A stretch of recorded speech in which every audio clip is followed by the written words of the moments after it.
como temos pouco tempo, vamos avançar já. Eu dava a palavra, começava por primeira Matos. Quem não sabe aqui tem vergonha de perguntar. Não, mas eu quis dar toda a gente sem pensar.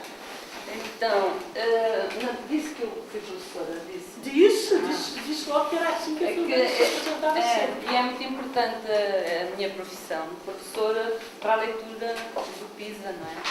Tem que ter em conta que a minha lente é esta, é de professora, sempre. E penso que toda a gente sabe que nós atingimos a média matemática, que este ciclo é da avaliação da matemática, o anterior foi de 2003, e portanto tudo o que eu vou dizer mais ou menos compara o 2003 com 2012. Evoluímos muito desde 2003, desde muito abaixo da média da OCDE, passamos a ficar na média. Agora, o resultado, para muita gente é modesto, eu acho excelente, mas o de compô-lo é que para mim é mais interessante. Tem a ver com esse papel que tem na mão. Não temos aqui slides para projetar na parede, que dava muito mais jeito para falar. Eu não tenho o papel na mão. Não tem. Então, devem saber que o ano modal para os alunos de 15 anos, que são os avaliados, em Portugal é o 10º. E se nós isolarmos o desempenho dos alunos no ano modal, em Portugal, que é o gráfico de cima desse papel, nós temos uma posição de Portugal absolutamente excelente. Quer dizer que Portugal não tem problema nenhum para ensinar a norma, em absoluto. O que é que tu deve ser? Mas é que era seguir ao Japão. É o mesmo nível do Japão, é o mesmo nível do Japão. 536, precisamente. Bastante acima da média da OCDE. Esta média da OCDE de 2003 tem a ver com o conjunto destes países que são os que participaram em 2013 e 2012. Mas desculpa só, mas os outros também consideram só o ano modal? Sim, está lá escrito. Está escrito. O que está entre parênteses é o ano modal em cada um destes países.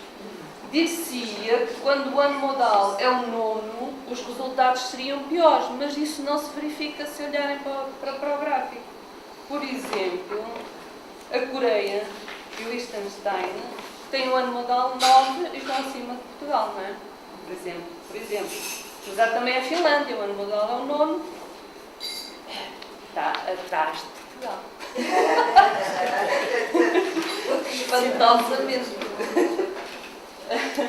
Agora, até aqui tudo bem. O problema é quando aprofundamos isto um pouquinho mais e vamos para o gráfico seguinte, feito ali pela Filomena Ramos, que é especialista, minha querida amiga.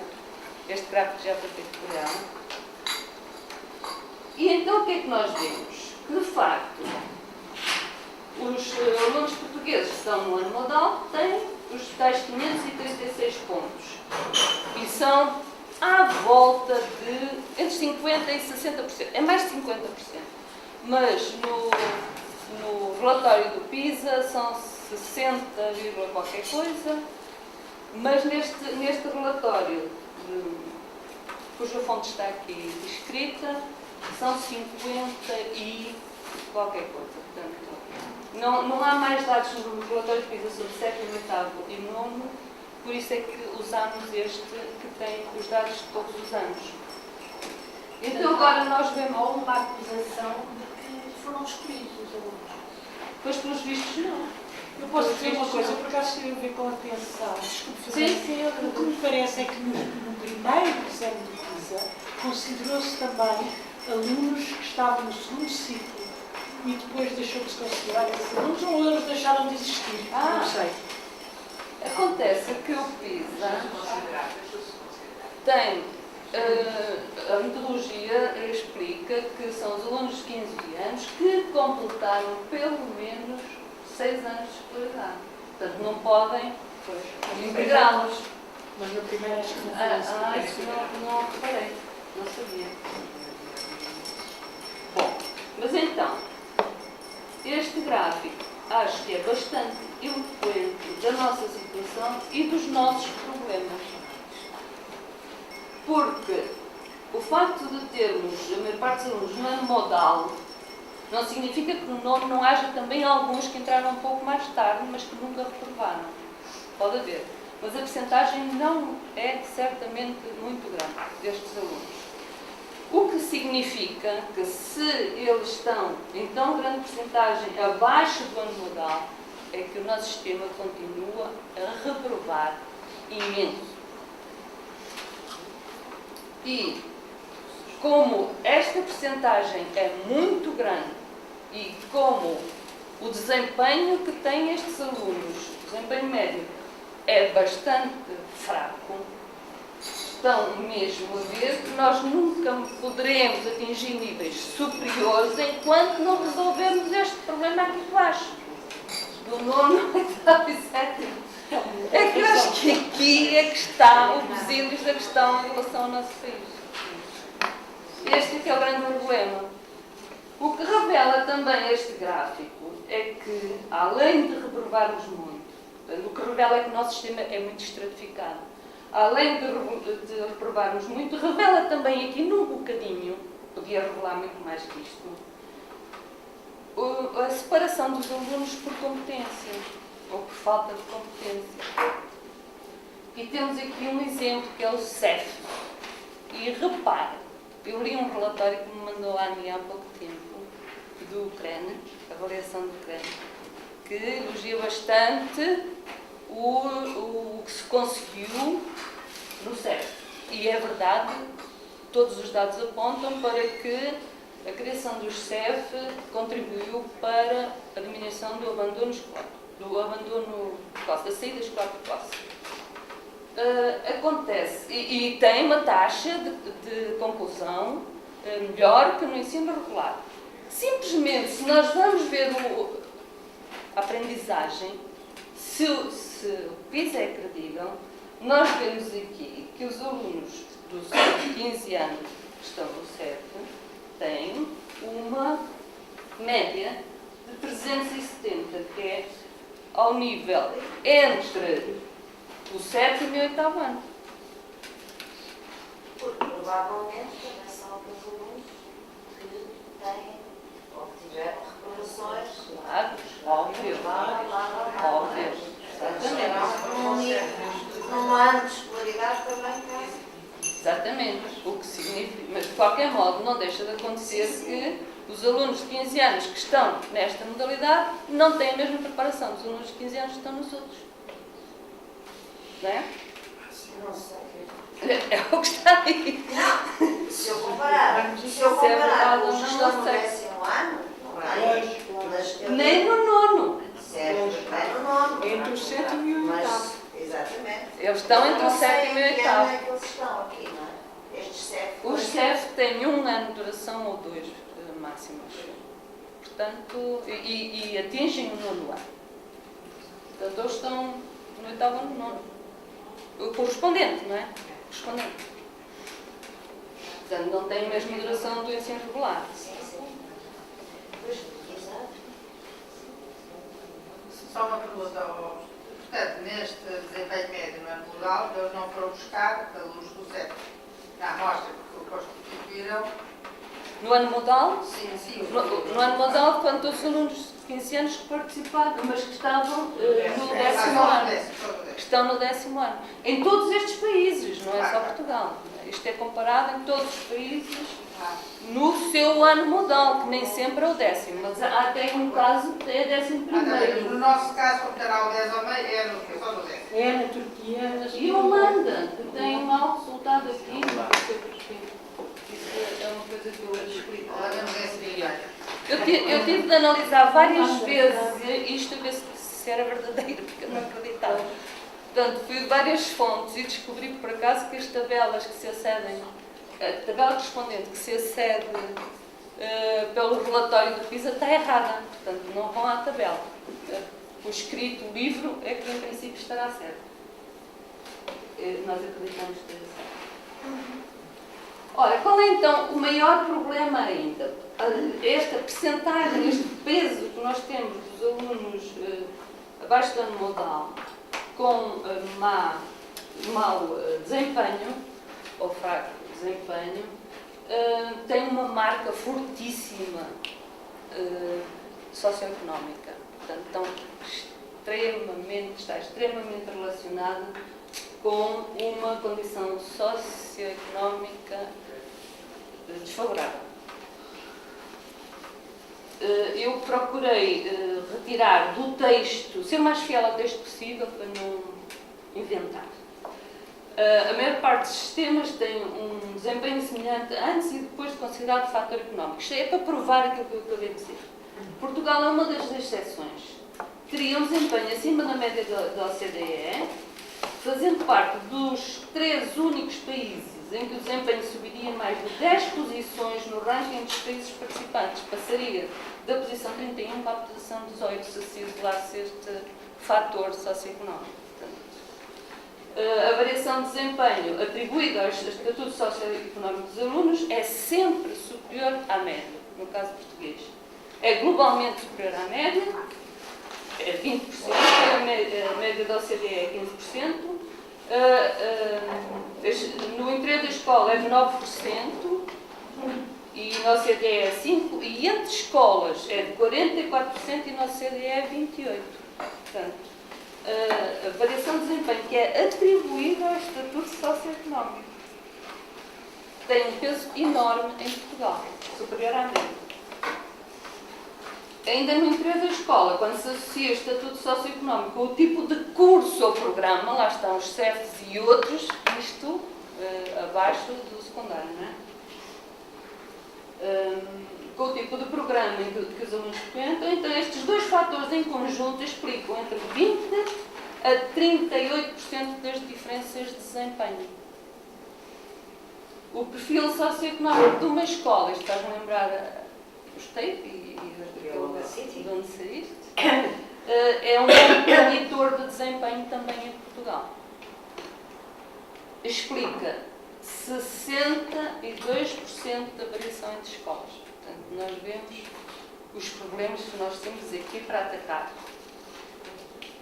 E agora, outra questão que agrava a situação é que a desvantagem socioeconómica interage muito com o ambiente de aprendizagem. Também são, tendencialmente, os alunos de condição socioeconómica mais desfavorável, aqueles que chegam tarde às aulas, que não são pontuais e que nem são assíduos.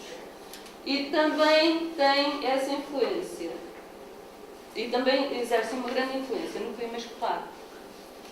Em mais de metade dos países participantes, as escolas cuja população é predominantemente mais desfavorecida são as que tendem a ter o clima disciplinar mais negativo. Portanto, isto são quase verdades lapalíssimas, o PISA prova.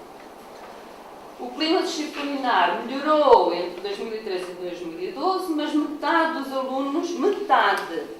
dos alunos frequenta escolas onde a aprendizagem é prejudicada por comportamento disruptivo dos alunos nas aulas. Metade. É muita coisa. O clima disciplinar está também relacionado com outros aspectos, claro, como o tamanho de escola, e aqui nós temos alguns passos em direção ao abismo, não é? Com a localização, que é o caso, por exemplo, da escola onde eu trabalhei, que é Barca de Cruz, está numa localização, ela própria é de clima difícil, e com a incidência de falta dos professores. A este propósito, deixem-me dizer, em defesa dos professores, que os dados que lá aparecem são excelentes. As pessoas aqui não faltam, os alunos adoram-nos, tudo bom, tudo muito bom. Agora, como é que Portugal reage perante esta realidade? Como é que tem reagido? Quais são as políticas que se têm anunciado? Com mais do mesmo. Maior estratificação. Quer dizer, Isso vem no relatório do PISA ou é... eu vou dizer daqui o que é que prova o que eu estou a dizer. Do PISA, o que é que prova o que eu estou a dizer. Aumentou a repetência. Portanto, mais do mesmo, não é? Entre 2003 e 2012. Em Portugal, a percentagem de alunos que declarou ter alguma vez repetido é uma das superiores dos países participantes. É 34,3%. Ter alguma vez repetido. Mais de 20% dos quais no primeiro ciclo. 20%. Destes que repetiram, 20% é no primeiro ciclo. Em 2003, o desempenho obtido por alunos repetentes, 1 ou mais anos, era de cerca de 90 pontos inferior ao dos não repetentes. Isto é uma diferença enorme, não é? E estes alunos, em 2003, eram os de 15 anos. Portanto, a repetição também, como nós sabemos todos, mas deve fazer parte do eduquês, não resolve problema nenhum de aprendizagem, porque o desempenho é sempre inferior ao dos que não reprovam. Segregam-se os alunos e as escolas. Então, a nova orientação é que haja diferentes vias. Além do CEF, criou-se agora o ensino vocacional, não é? Antes do 9º ano, em tenra idade. Portanto, o que os ingleses chamam early tracking. Sabemos que agora se podem constituir turmas com critérios de homogeneização académica, não é? Ao fazer isto, estamos também a homogeneizar os alunos do ponto de vista socioeconómico. Já todos sabemos que é assim que acontece. E sabemos também que é tolerada, se não incentivada, a admissão de alunos com base em critérios académicos. Daí eu dizer que o que nós estamos a fazer para resolver os nossos problemas é mais do mesmo, que é aquilo que não tem produzido bons resultados em relação a Portugal.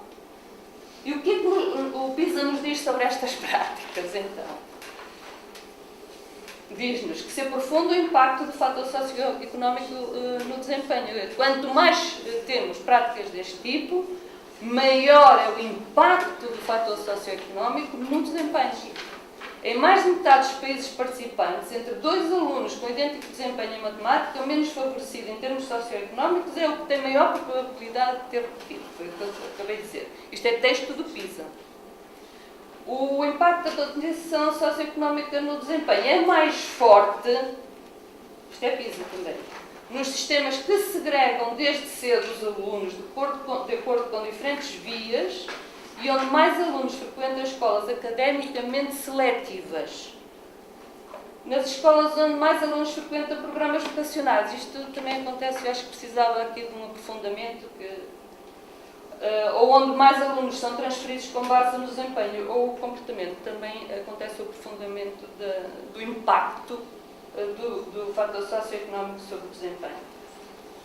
A perda da equidade, por outro lado, não é compensada com ganhos de desempenho. Os sistemas em que as escolas agrupam os alunos com base em critérios académicos tendem a ter desempenhos inferiores depois de considerado o PIB per capita. As escolas que escolhem os alunos com base em critérios académicos tendem a ter melhor desempenho, elas, isoladamente.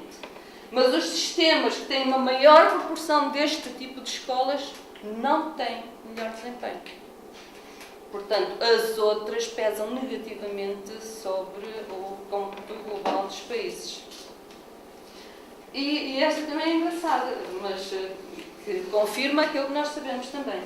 Contrariamente às expectativas, a vantagem que revelam os alunos dos níveis superiores de proficiência, que são aqueles que atingem 5 ou 6, o nível 5 ou 6, aumentou mais nas escolas que não agrupam os alunos com base na competência do que naquelas que agrupam. Portanto, as escolas que agrupam os alunos muito bons, a vantagem que têm estes 5 e 6 é inferior nestas escolas do que nas outras onde eles estão misturados com os outros. Quer dizer que a interação beneficia, não é? Tanto beneficia os dos níveis inferiores como beneficia os dos superiores. Agora, mais brevemente, porque isto valia a pena depois discutir, os caminhos, portanto, mais promissores para que apontam os resultados do PISA pela comparação entre os países e o desempenho que elas têm são o contrário disto, não é? E uma outra coisa que eu não falei, mas que se verifica que tem estado a produzir cada vez melhores resultados, que é mais e melhor educação pré-escolar. O que tem revelado produzir melhores resultados é também, portanto, a distribuição mais equitativa dos recursos. Não é a quantidade, e está lá bem expresso, não é a quantidade que conta, é a sua distribuição, não é? Conforme as necessidades. Os sistemas menos segregados, em princípio, produzem melhores efeitos no desempenho. E mais atenção à organização da escola, para isso é preciso mais autonomia. Em Portugal, 1/3 da variação no desempenho, 1/3, está relacionada com as políticas e as práticas das escolas e com o ambiente de aprendizagem. Tem relação com aquelas questões que nós sabemos. Os sistemas compreensivos, portanto, aqueles que não separam os alunos conforme as competências, e que têm de gerir populações escolares heterogéneas nas suas escolas, conferem maior autonomia para determinar o conteúdo dos cursos e as políticas de avaliação. O conteúdo, o currículo e a avaliação. Os sistemas que conferem mais autonomia para estes domínios tendem a ser aqueles em que menos alunos abandonam, portanto, também têm um efeito positivo sobre o abandono. O PISA mostra que os sistemas escolares que dão mais autonomia às escolas, na definição do currículo, tendem a ter melhor desempenho do que as que não concedem essa autonomia, mesmo considerando o rendimento nacional dos países. Em contraste, isto é interessante, uma maior responsabilidade da gestão, portanto, uma autonomia, mas para a gestão de recursos, não está a produzir esses efeitos. Portanto, não é para a gestão de recursos que nós queremos autonomia, é para a gestão de currículo e de avaliação, que é isso, que permite ajustar as práticas às necessidades destes que precisam de muito mais, não é? E dos outros que precisam muito menos. No interior de um sistema, as escolas com maior autonomia tendem a ter melhor desempenho quando se verificam duas condições, porque não é só a autonomia do curso, tem de se verificar Na gestão de duas recursos, condições. a possibilidade ou não de contratação de professores. Por acaso, nada diz isto. Portanto, eu posso considerar que sim ou que não. Não é referido isto. É assim, recursos em geral, materiais, financeiros, etc. E edifícios, materiais manuais e coisas desse género.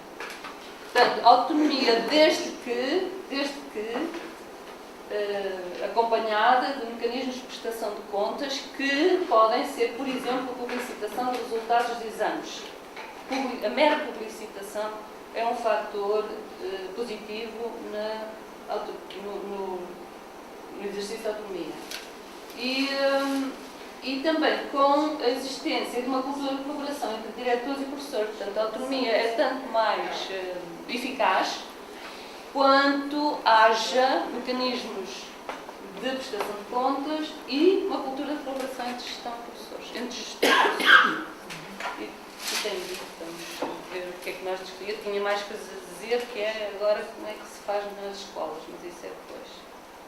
Se deixamos para a discussão, isso já foi tão Muita coisa. não é? Eu estava, hoje, quando estava assim, a tentar preparar um bocadinho a sessão, pensava que já não ia aprender nada, e afinal... Eu aprendi imenso. Eu aprendi imenso. Eu aprendi imenso. Eu aprendi que, no fundo, nós sabemos isto tudo, não é? Pois, Mas o facto de... Sim, mas isto confirma bem. É isso.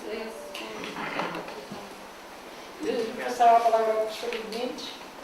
Boa tarde.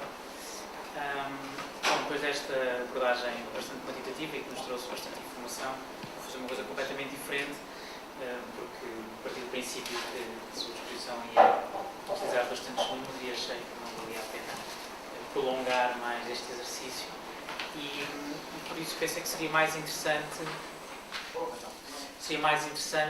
fazer uma reflexão sobre a importância e o impacto do PISA no debate político sobre a educação, a nível nacional e internacional. Todos os que seguem esta discussão tem-se vindo a perceber a cada relatório de PISA como é que os resultados a nível de Portugal, porque é preciso discutir, mas podemos falar de outros países, mas de Portugal, são interpretados e enquadrados nas diferentes perspectivas dos grupos que têm olhares diferentes sobre a educação, sobre a organização do modelo, sobre as perspectivas pedagógicas, uns mais à esquerda, outros mais à direita. Enfim, tudo isto são questões bastante controversas do ponto de vista político-ideológico sempre que há um relatório há, obviamente, diferentes leituras e o impacto merece ele próprio ser analisado do ponto de vista da discussão que gera. Ora, é interessante, desse ponto de vista, regressarmos um bocadinho à década de 90, antes do PISA existir, não é? E olhar para o surgimento do que alguns autores chamam do Global Educational Reform Movement. O acrónimo é o GERM, é uma visão, é uma categorização negativa daquilo que para alguns autores, do ponto de vista das políticas educativas, produziu mudanças bruscas em muitos sistemas na procura da elevação dos resultados e da melhoria do desempenho global do sistema. O que este movimento, na prática, advocava era uma standardização dos currículos, uma standardização das práticas pedagógicas dentro da escola e da sala de aula, uma focalização nas disciplinas nucleares, matemática e língua materna, sobretudo, e depois havia aqui sempre uma dimensão que foi explorada mais por alguns países do que por outros, mas da criação de mercados educativos. Ou seja, a posição da competição com a escolha, competição entre escolas, entre professores, entre alunos, a possibilidade de escolha da escola por parte das famílias e a elevação dos testes e dos exames, dos resultados dos testes e dos exames, ao alfa e o ômega de avaliação do sistema e dos seus agentes. Alguns sistemas evoluíram mais nesta direção do que outros, mas criaram uma expectativa e um movimento internacional que transformou depois o PISA num teste bastante interessante para perceber, por um lado, como é que estes sistemas foram eles próprios evoluindo em comparação a outros que mantiveram uma linha mais tradicional do ponto de vista das políticas educativas e como é que, país a país, esses resultados foram sendo avaliados e se produziram alguma mudança nas políticas seguidas a nível nacional. Eu acho que em Portugal é um caso interessante de quem, no início da década, tinha uma perspectiva bastante crítica sobre o que se fazia nas escolas, sobre a organização do sistema e utilizava sistematicamente os resultados nos testes internacionais, mas sobretudo o PISA, porque acabou por se transformar no instrumento de avaliação de referência internacional, utilizava os resultados do PISA como a prova acabada e inquestionável da mediocridade do sistema português. E depois, à medida que os relatórios se foram sucedendo e Portugal foi subindo na escala e os alunos portugueses melhoraram os resultados, o PISA, de repente, transformou-se num instrumento irrelevante ou os resultados foram sendo relativizados por isto e por aquilo. Isto não aconteceu apenas em Portugal, aconteceu em muitos outros países, sobretudo porque isto é sobretudo interessante, porque o PISA é produzido pela OCDE e quem acompanha o trabalho da OCDE noutras áreas, sobretudo noutras áreas sociais, mas em particular na área da saúde, na área do mercado de trabalho, na área da segurança social, a inclinação, o bias da OCDE é bastante liberal. E, portanto, esperaríamos que um trabalho produzido pela OCDE, um relatório trianual produzido pela OCDE, pudesse estar, de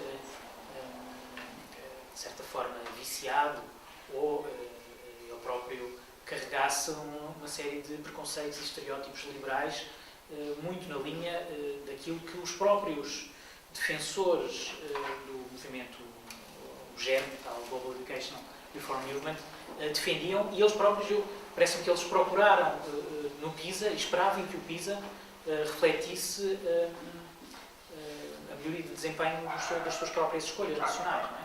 Que os países que optaram por apostar na competição e na escolha, na capacidade, na liberdade de escolha das escolas por parte das famílias, que o PISA validasse as suas próprias escolhas políticas, validasse os seus estereótipos ideológicos, já agora, e que permitisse criar, sem qualquer sombra de dúvida, instrumentos de cooperação internacional que obrigassem os países que eram mais reticentes na adoção das novas modas educacionais e pedagógicas, que os obrigassem, enfim, mais cedo ou mais tarde, a adotar essas novas políticas. E o que aconteceu é que nada disso aconteceu, na verdade. O PISA, apesar de ser um produto da OCDE, produz conclusões, não vou dizer diametralmente opostas, mas que, na prática, esvaziam toda a expectativa que os liberais colocavam num relatório e num estudo como este. Na verdade, quando se passarmos os olhos com alguma atenção e se olharmos, o relatório de 2012 é importante porque não é apenas um relatório, é o resultado de 5 relatórios, não é?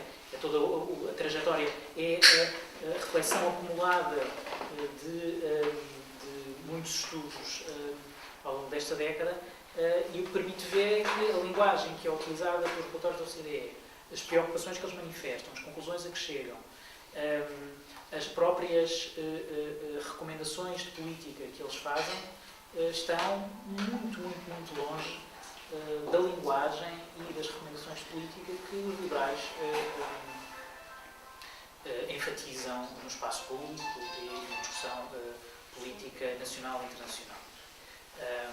E desse ponto de vista, parece-me que o PISA produziu aqui, esvaziou, num certo sentido, o balão que tinha sido criado à sua volta, e em particular permitindo colocar muitas dúvidas. Não vou dizer, enfim, eu tenho algumas dúvidas que o PISA possa funcionar como esse mecanismo de avaliação que muitas vezes é usado. Mas já agora que ele foi elevado, sobretudo pelos liberais, como o instrumento que avalia os sistemas de ensino, bom, então os liberais têm que responder e têm que ser confrontados com essa sua escolha. E com o uso que fizeram do próprio relatório e dos próprios resultados em 2000 e 2003, quando, enfim, ainda poderiam, no caso português, quando os resultados confortavam a sua perspectiva. Eu digo que nós não... Quer dizer, a minha opinião pessoal é que devemos ter cuidado com a absolutização do PISA. É interessante porque acaba por derrotar, num certo sentido, ou retirar muita da confiança e da razão que alguns transportavam na defesa de determinadas perspectivas, esperavam que o PISA validasse as suas políticas e o PISA não o fez. Países como a Suécia, os Estados Unidos, mesmo o Reino Unido, mesmo a Nova Zelândia, países que estão bem classificados e também estão bem classificados por motivos que não se devem apenas ao seu sistema de ensino, mas sobretudo às condições socioeconómicas das famílias e ao nível de partida escolar e cultural das famílias, que vemos, como a Filomena já disse, é uma variável fundamental para perceber os resultados dos alunos e sobretudo para perceber a trajetória ao longo dos anos. Esses países, apesar de estarem, alguns deles ainda bem classificados, têm vindo a perder sistematicamente ou lugares ou a pontuação tem vindo a descer.